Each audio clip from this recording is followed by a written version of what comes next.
झाली संपली चातुर्मासाची वाट, उठले देव दूर झाली काळोखी रात. तुळशी विवाह सोहळा आनंदाचा क्षण, विठुरायाच्या भेटीची लागली म्हणाला धून. आला कार्तिक मास पौर्णिमेचा थाट, पंढरीच्या नगरीत उजळली नवी पहाट. चंद्रभागेच्या वाळवंटी दाटला भक्तांचा मेळा, घेऊन हरिनामाचा गजर प्रत्येक जण विठ्ठलाला भेटायला आला. प्रबोधिनी एकादशी देवोत्थानी पर्व, पांडुरंगाच्या दर्शनाने साधले जीवन सर्व. टाळ मृदुंग वीणा भक्तीचा हा नाद, तुझ्या कृपेने देवा व्हावा सुखाचा संवाद. खरं तर ना, वारीच्या काळात शूट करण्यासारख्या किंवा तुमच्यापर्यंत पोहोचवण्यासारख्या खूप काही गोष्टी असतात, पण माझ्या कामामुळे मला ते शूट करणं शक्य होत नाही. त्यामुळे जे काही जमलंय ते मी शूट केलेलं आहे आणि तुमच्यापर्यंत पोहोचवण्याचा प्रयत्न केला. त्याचबरोबर थोडीफार काही माहितीही तुमच्याबरोबर मी शेअर करते आणि त्याचबरोबर आशा करते की माझा हा व्हिडिओ तुम्हाला नक्की आवडेल आणि त्याचबरोबर तुम्ही चॅनलला लाईक, शेअर आणि सबस्क्राईब कराल. ज्यांना कुणाला या गोष्टींमध्ये रस आहे किंवा तुमच्या आजूबाजूच्या मंडळींना या गोष्टी आवडतात त्यांच्याबरोबर व्हिडिओ नक्की शेअर करा. चला पुढे बघू.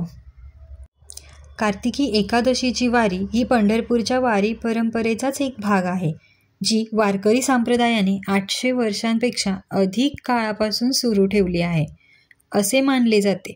कार्तिकी एकादशीच्या वारीच्या सुरुवातीबद्दल अनेक आख्यायिका आहेत आणि सिद्धांतही आहेत.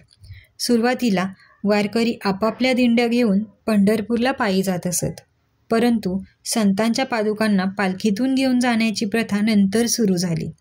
श्री नारायण महाराज, तुकाराम महाराजांचे धाकटे चिरंजीव यांनी तुकाराम महाराजांच्या पादुका पालखीत ठेवून दिंडीसोबत पंढरपूरला घेऊन जाण्याची प्रथा सुरू केली.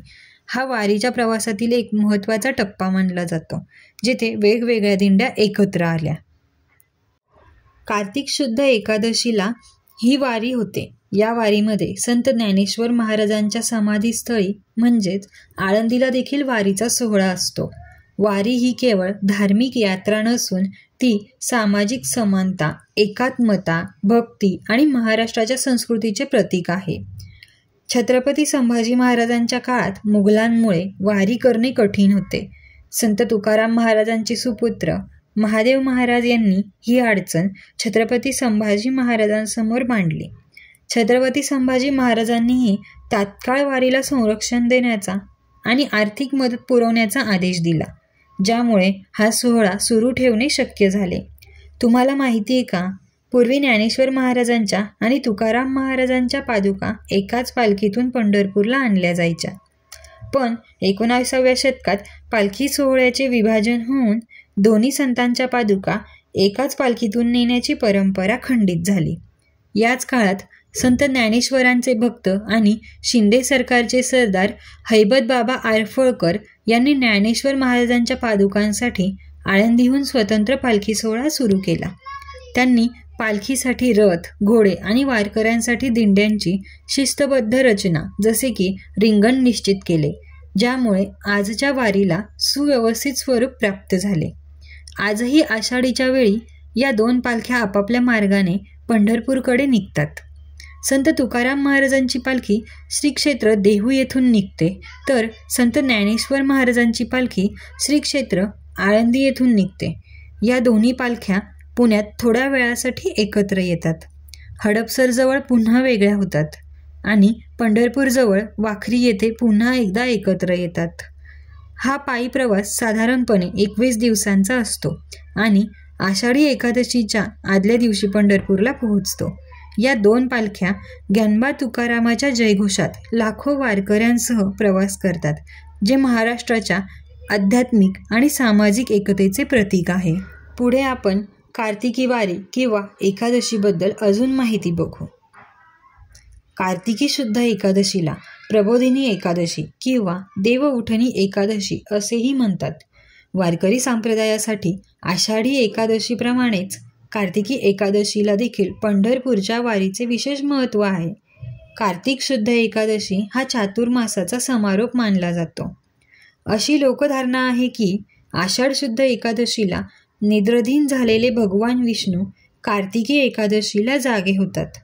या एकादशीपासून तुळशी विवाह सोहळ्यास सुरुवात होते आणि लग्न, मुंज यासारख्या शुभ कार्यांनाही सुरुवात होते. आषाढीप्रमाणेच कार्तिकी एकादशीलाही हजारो वारकरी पंढरपूरची वारी करून विठ्ठल दर्शन घेतात. या एकादशीला विष्णू प्रबोधोत्सव साजरा केला जातो. पंढरपूर येथे कार्तिकी एकादशीनिमित्त पहाटे श्री विठ्ठल रुक्मिणीची शासकीय महापूजा संपन्न होते. त्याचबरोबर एका वारकरी जोडीलाही पूजेचा मान मिळतो. या सोहळ्यासाठी महाराष्ट्रासह आंध्र प्रदेश, कर्नाटक आणि इतर राज्यातून लाखो भाविक पंढरपुरात दाखल होतात.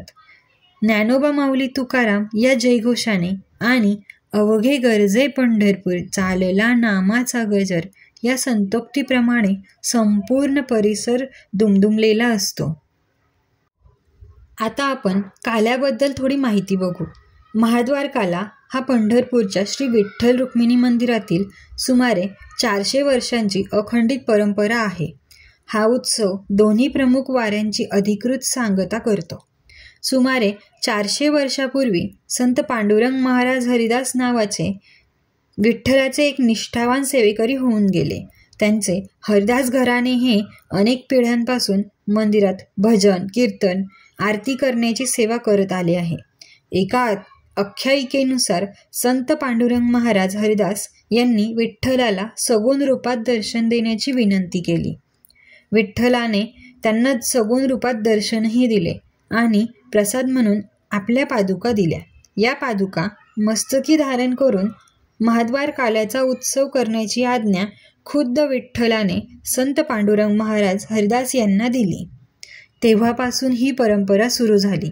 या पादुका हरिदास घराण्याकडेच आहेत आणि या घराण्यातील व्यक्तीलाच त्या डोक्यावर घेऊन काल्याची मिरवणूक काढण्याचा मान आहे. या उत्सवात साजरा केला जाणारा काला हा दही, पोहे, लाही मिश्रित प्रसाद भगवान श्रीकृष्ण आणि त्यांच्या गवळ्यांनी एकत्र येऊन केलेल्या गोपाळ काल्याचे प्रतीक आहे.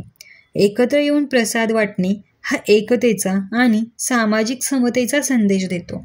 या महाद्वार काल्याने वारीची सांगता झाली असे मानले जाते. थोडक्यात महाद्वार काला हा केवळ एक उत्सव नसून सुरू असलेली एक अनोखी परंपरा आहे, जी वारकरी संप्रदायातील भक्ती, एकता आणि वारीच्या सांगतेचे प्रतीक आहे.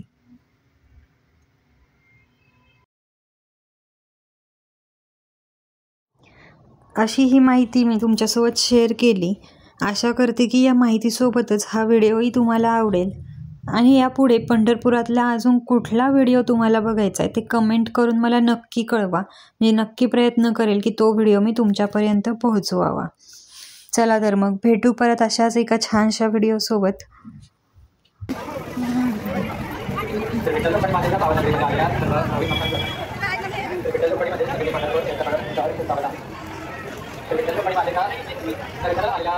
सर्व